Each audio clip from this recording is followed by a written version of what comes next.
Ja, hvala lepa tudi torej v mojem imenu. Lep pozdrav vsem. Jaz se vam zahvaljujem za udeležbo. Zdaj, ker sem bil napovedan že za 2-3 točke, dovolite bi kar v paketu pojasnil naše stališče do teh točk. Najprej glede predloga za novega predsednika Državnega zbora, ko bo to aktualno, očitno čez nekaj dni. Torej, potem, kar se je zgodilo z odstopom dosedanjega predsednika, ocenjujemo, da je preostanek koalicije izbral dobrega kandidata. Verjetno,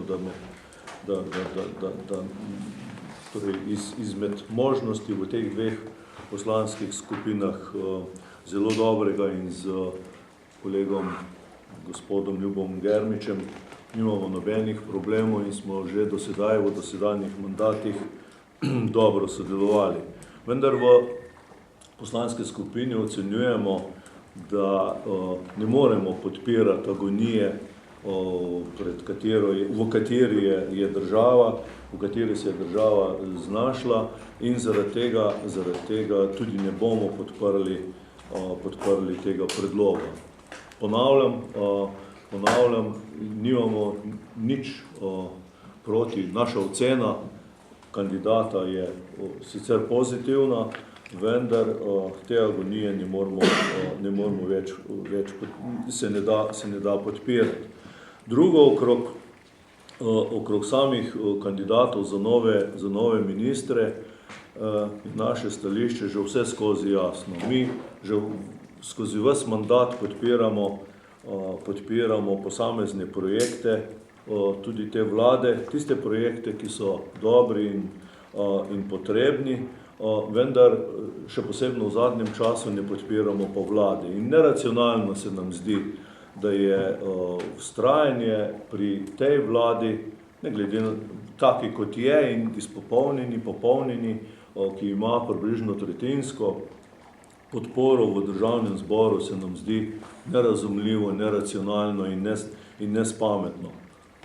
Po vrhu prihaja še nova svetovna kriza in če kdaj potem v tem trenutku rabimo verodostojno vlado, ta vlada bo pa verodostojna takrat, kadar bo izmerila svojo priljubljenost oziroma svojo podporo na državnozborskih volitvah.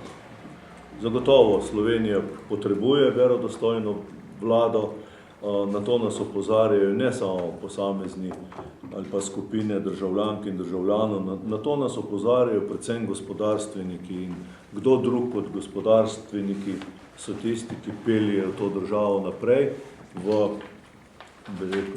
razvoj, ne pa v neko zaostajanje, stagnacijo ali potom. Tretji problem, torej presoja ustavnosti izvedbe referenduma o družinskem zakoniku.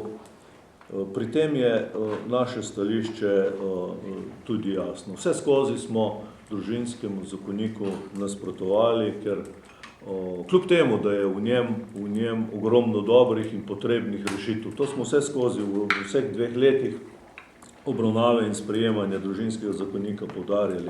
Vendar je en del tak, ki ga enostavno ne podpiramo. Predvsem menimo, da so pravice otrok nad pravicami posameznih skupin in zaradi tega nasprotujemo družinskemu zakoniku in bomo tudi pri zbiranju podpisov aktivno sodelovali.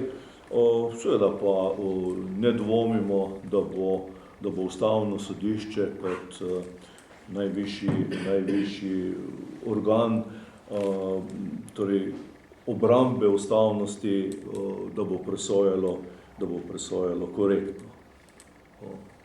Bomo pa seveda na seji Državnega zbora zaradi našega negativnega stališča do zakonika sicer tudi temu predlogu nasprotovali, torej nasprotovali sprejemu sklepa o presoji na Ustavnem sodišču.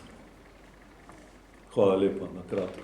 A o rebalansu proračuna niste? Torej, o rebalansu predlagam, da mi smo ga sicer se že dotaknili, smo ga že obravnavali, ampak ga bomo detaljno tudi proučili in o tem bo posebna izjava čez nekaj dni, predvidevamo, da najpozneje v naslednjem tednu, ko bomo tudi detaljno analizirali rebalans proračuna. Tako da, če mi dovolite, danes ne bi tega mnenja podal.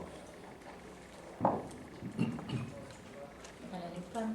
Še kakšno vprašanje?